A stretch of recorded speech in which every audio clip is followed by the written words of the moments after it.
Assalamualaikum warahmatullahi wabarakatuh.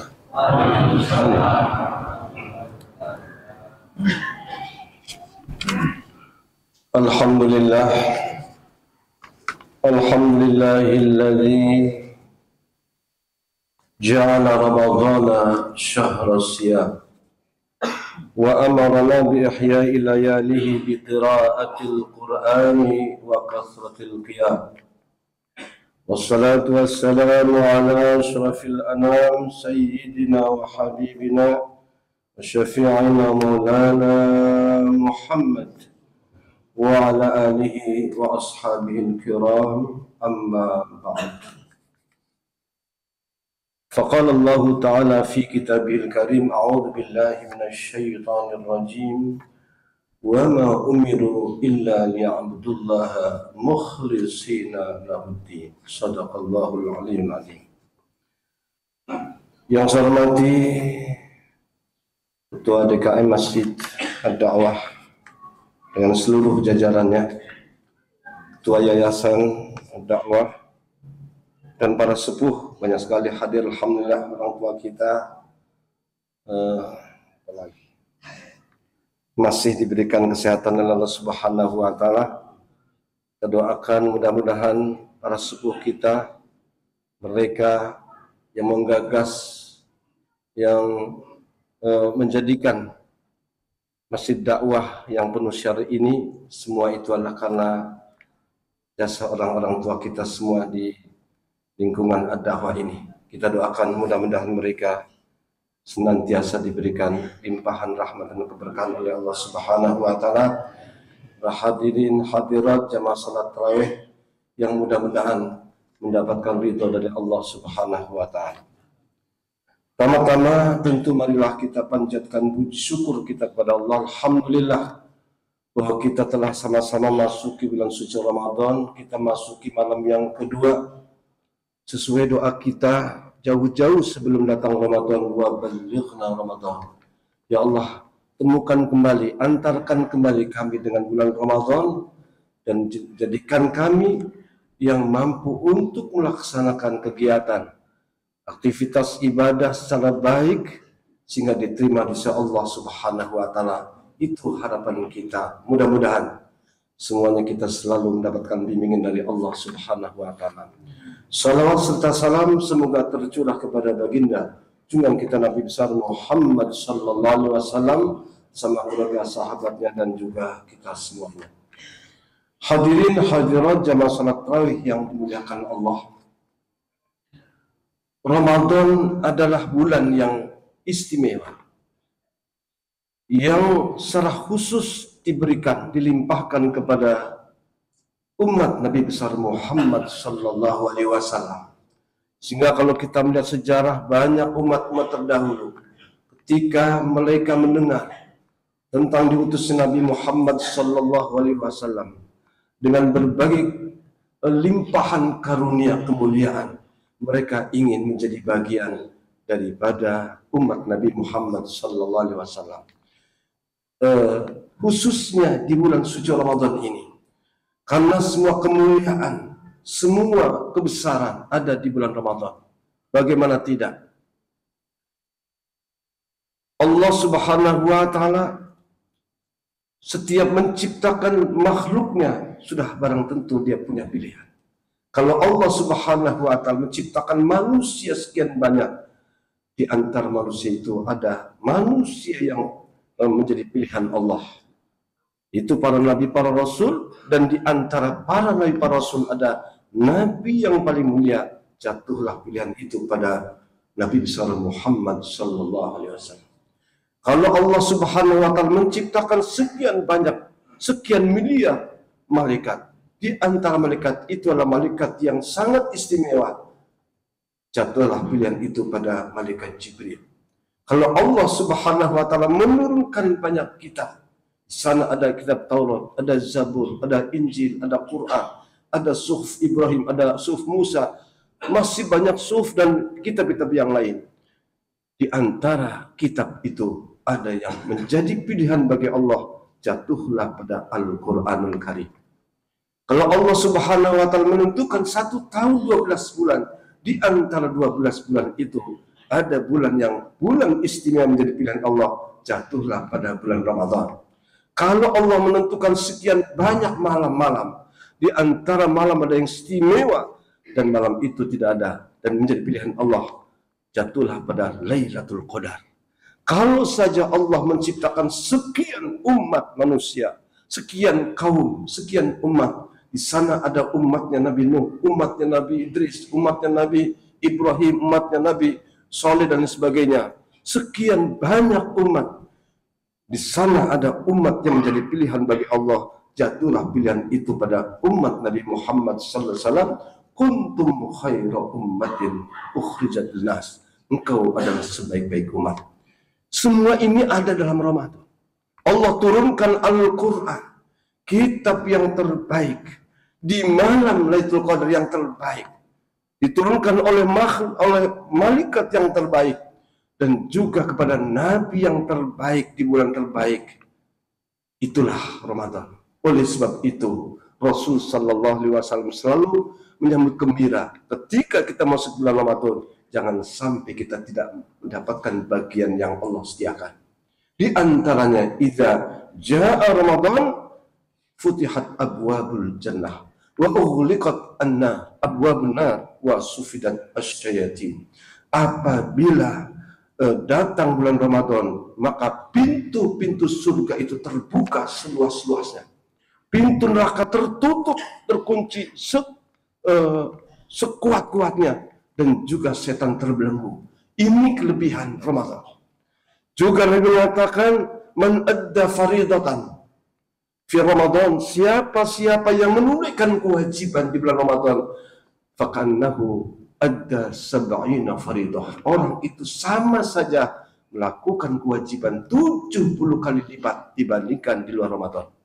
Kalau kita sholat duhur di luar Ramadan, kita dapat 1. Tapi ketika kita melakukannya di bulan Ramadan, akan dilipatkan menjadi 70 kali. Begitu juga salat asarnya, begitu juga maghribnya, termasuk kewajiban yang lain akan dilipatkan sampai 70. Semua ini Allah tuangkan untuk di bulan Ramadan untuk kita semua. Pertanyaannya, apakah kita siap menerima atau tidak? Ini yang menjadi soalan.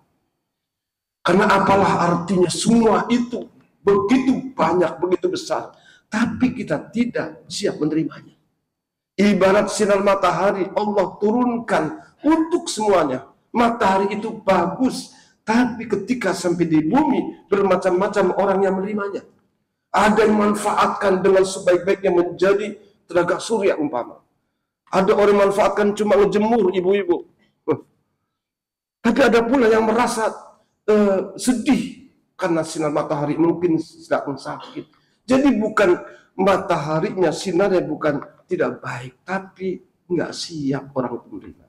Seperti halnya juga hujan. Hujan Allah turunkan ke bumi untuk kebaikan manusia. Tapi sekali lagi, tidak semuanya orang merasa menerima kehadiran turunnya hujan. Ada yang tertawa, tersenyum, begitu bahagianya karena sumurnya menjadi bersumber lagi. Kemudian katakanlah sawahnya semua menjadi subur. Tapi ada orang pula yang nangis gara-gara hujan. Karena apa? Rumahnya bocor, banjir. Jadi bukan hujannya nggak bagus, nggak siap dan terima. Nah inilah yang harus kita pahami. Oleh sebab itu ada rahasianya. Apa yang sungguh menjadikan kita akan meraih banyak kebaikan, yaitu kembali kepada hati kita. Oleh karena itu, malam ini sebenarnya ini secara khusus sudah diberikan judulnya, temanya adalah hadis pertama tentang niat. Ini adalah terobosan yang baru supaya terarah. Dan kalau kita melihat baca-baca kitab, apakah hadis-hadis, kemudian juga fikih dan lain sebagainya, selalu diawali dengan itu babun niat, niat yang ikhlas. Apa hadis itu? Saya bacakan. Karena ini menjadi nanti kesiapan kita atau tidak dalam meraih semua kebaikan yang Allah sediakan. Bismillahirrahmanirrahim. An Amirul Mukminin Umar bin Khattab radhiyallahu anhu qala sami'tu Rasul sallallahu alaihi wasallam yaqul innamal a'malu binniyat wa innamal likulli imri'in ma nawa. Faman kanat hijratuhu ila Allah wa rasulih fahijratuhu ila Allah wa rasulih. Wa man kanat hijratuhu lidunya yusibuha aw imratin yankiha fahijratuhu ila ma hajara ilaih. Hadis rawal Bukhari wa Muslim muttafaqun alaih. Jadi hadis ini sumbernya dari Umar bin Khattab, yang lainnya tidak. Maka hadis ini sebut namanya hadisun gharibun, hadis asing, tapi sahih riwayat Imam Bukhari dan Muslim. Adalah hadis tentang hijrah Nabi. Peristiwa hijrah, peristiwa yang besar, peristiwa yang menentukan bangkitnya Islam atau tidak, itu adalah peristiwa hijrah.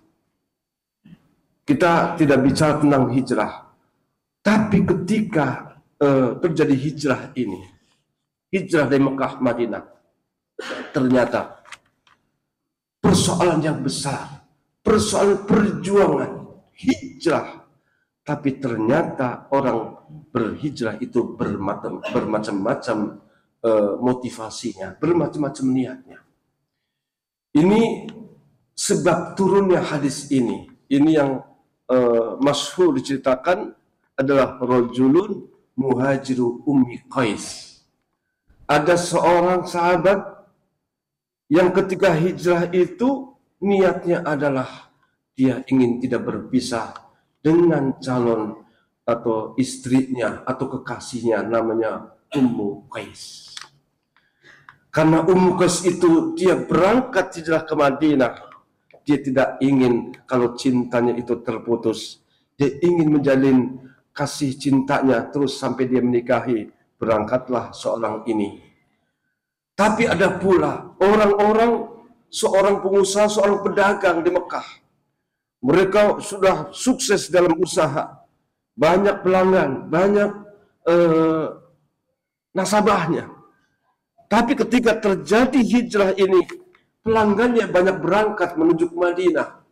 Maka dia pun tidak ingin kehilangan nasabah, kehilangan pelanggan. Dia pun lalu mau tidak mau harus hijrah.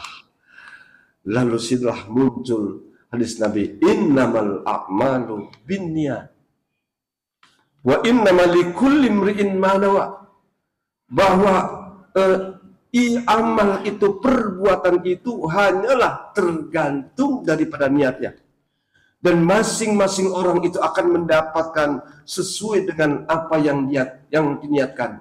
Siapa-siapa yang hijrah karena urusan dunia yang ingin diperoleh, atau karena seorang wanita yang ingin dinikahi, dia hanya mendapatkan apa yang dia cari itu.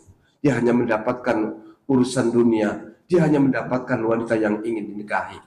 Tapi orang yang hijrah karena Allah dan Rasulnya, dialah orang yang mendapatkan ridha, perkenan daripada Allah dan Rasulnya. Nah, ini tentang tadi latar belakang. Hadis yang diriwayatkan oleh Bukhari ini atau yang bersumber dari Umar bin Khattab, ini menjadi perhatian besar bagi ulama-ulama. Ulama tafsirnya, ulama hadisnya. Simpulannya adalah bahwa hadis ini adalah mencakup madaruddin. Hadis ini sebagai poros daripada agama. Salah satu di antaranya, ada beberapa hadis di antaranya bahwa al-halal bayinun wal haram bayinin. Ini juga termasuk yang pokok. Tapi yang paling pokok ini adalah hadis innamal a'malu binniyat. Kenapa? Ada mengatakan separuh agama itu ditentukan niat kita. Karena agama kita ini di sana ada syariat, ada perintah untuk ibadah.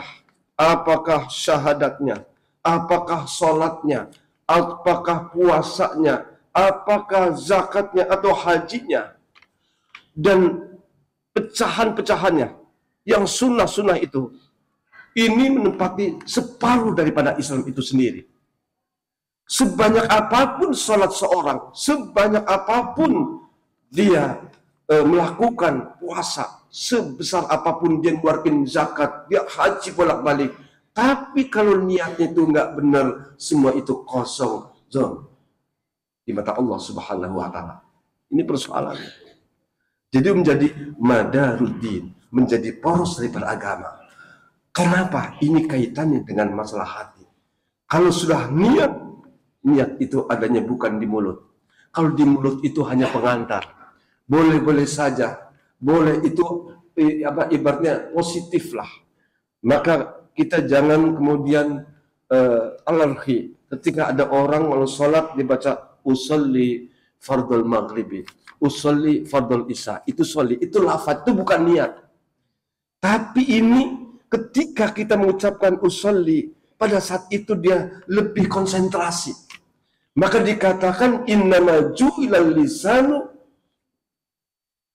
dalilan, innama ju'il lisanu dalilan lil qalbi, bahwa lidah itu Allah jadikan sebagai guide daripada hati itu sendiri. Kalau itu orang mulutnya bagus, ucapannya bagus, nanti lama-lama hati itu ngikut. Lebih mudah daripada orang kalau tidak konsentrasi seperti itu, ujuk-ujuk Allahu Akbar. Bagi kapan konsentrasinya? Jika kita mengadakan atau mungkin ikut upacara, biasanya di awal dengan mari kita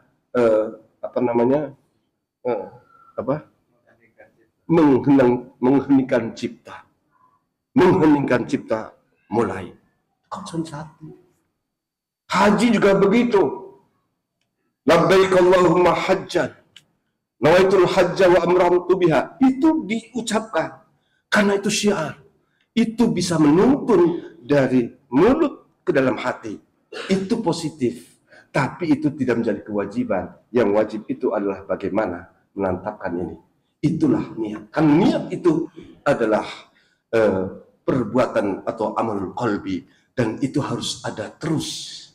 Ketika kita sholat, kita awal dengan yaitu niat Allahu Akbar, dalam hati kita niat sholat karena Allah, sholat fardu maghrib karena Allah, begitu terus. Dan niat itu akan terus berlanjut mengikuti gerakan kita ketika kita takbir, ketika kita ruku, ketika i'tidal, sujud, terus hati itu akan mengikuti.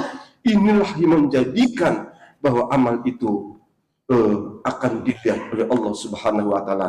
Karena innallaha la yanzuru ila ajsamikum wa la yanzuru ila amalikum walakin yanzuru ila qulubikum.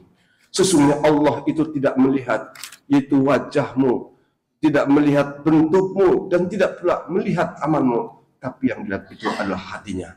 Dari sinilah maka niat itu menempati posisi yang penting. Hadirin yang dimuliakan Allah Subhanahu wa Ta'ala. Kemudian niat itu untuk menentukan awalan tamyizul ibadah bi anwaiha. Untuk membedakan ini salat isya, salat maghrib, ini puasa sunnah, ini puasa wajib, ini wajib mandi junub, ini mandi biasa. Itu kan yang menentukan itu niat. Oleh sebab itu kita harus pandai-pandai niat. Hati ketika ini sudah selalu meluruskan, karena kiblat daripada kita itu ada niatnya itu, adalah hati itu. Ketika hati itu sudah lurus, maka berarti orang itu siap untuk menerima berbagai macam kebaikan-kebaikan dari Allah Subhanahu wa Ta'ala. Jangankan di masjid dia mendapatkan pahala, jangankan di masjid memang tempat ibadah. Tapi kalau orang sudah hatinya lurus, niatnya bagus, di jalan dia akan mendapatkan banyak kebaikan-kebaikan dan pahala. Di pasar pun dia akan banyak mendapatkan karunia dari Allah Subhanahu wa Ta'ala. Yang duduk di sini, maksud di masjid, walaupun kita duduk di tempat yang sama, di karpet yang sama, di masjid yang sama, tapi bisa jadi perolehan daripada pahala di sisi Allah itu berbeda-beda. Karena bisa jadi di antara kita yang datang ke sini hanya untuk sholat tarawih saja. Tapi ketika di sana selain ingin sholat tarawih berjamaah, tapi ingin silaturahmi, ingin i'tikaf, ingin 1, 2, 3 dari sekian banyak yang kita niatkan, sebanyak itu pula pahala yang Allah berikan kepada kita. Itulah pentingnya kita niat. Dalam satu ungkapan, kam min amalin kabirin tusghirhun niyah. Berapa banyak amal kita itu kelihatannya begitu besar, dia rajin, dia bukan main, tapi karena niatnya itu kecil, dia itu menjadi kecil. Wa kam min amalin saghirin tu'dhibuhun niyah. Berapa banyak satu pekerjaan itu remeh-temeh, kecil, tapi niatnya itu begitu besar, itu bisa menjadi besar di sisi Allah Subhanahu wa taala. Artinya apa? Seperti remeh-temeh barangkali cuma kita memberikan minuman kepada orang, nggak seberapa. Tapi ketika niatnya itu adalah ingin bahagian orang, ingin kiprah, ingin memberikan kontribusinya, walaupun cuma dia hanya nyapu dan sebagainya, memindahkan, katakanlah itu duri dari jalan. Tapi ketika niatnya, mudah-mudahan orang selamatkan dari sesuatu yang menyekatkan ini, untuk membersihkan, untuk segala sesuatu yang kecil itu menjadi besar karena niat. Juga dijelaskan, kamin amalin yatasawwaru bisuratil dunya asbahan min suratil akhirah li husniyah. Berapa banyak urusan dunia lalu oleh Allah itu dicatat sebagai urusan akhirat karena niatnya bagus. Tidur itu urusan dunia. Makan itu urusan perut. Tapi ketika kita makan karena Allah, niat karena bagus, maka urusan makan itu menjadi catatan bagi Allah adalah amal akhirat. Dan sini pentingnya kembali lagi kita harus pandai-pandai meniatkan. Dalam puasa ini kita akan mendapatkan edukasi didikan supaya kita selalu meluruskan niat kita. Mudah-mudahan hadirin sekalian Subhanahu wa taala, ibadah kita di bulan Ramadan akan semakin meningkat, berkualitas di mata Allah Subhanahu wa taala. Kita menjadi orang yang mendapatkan banyak karunia kemuliaan dari Allah Subhanahu wa taala. Ini saja barangkali karena keterbatasan waktu. Mudah-mudahan kita masih diberikan kekuatan, kesehatan, panjang umur. Amin ya rabbal alamin. Wallahul muwaffiq ila aqwamit thoriq. Assalamualaikum warahmatullahi wabarakatuh.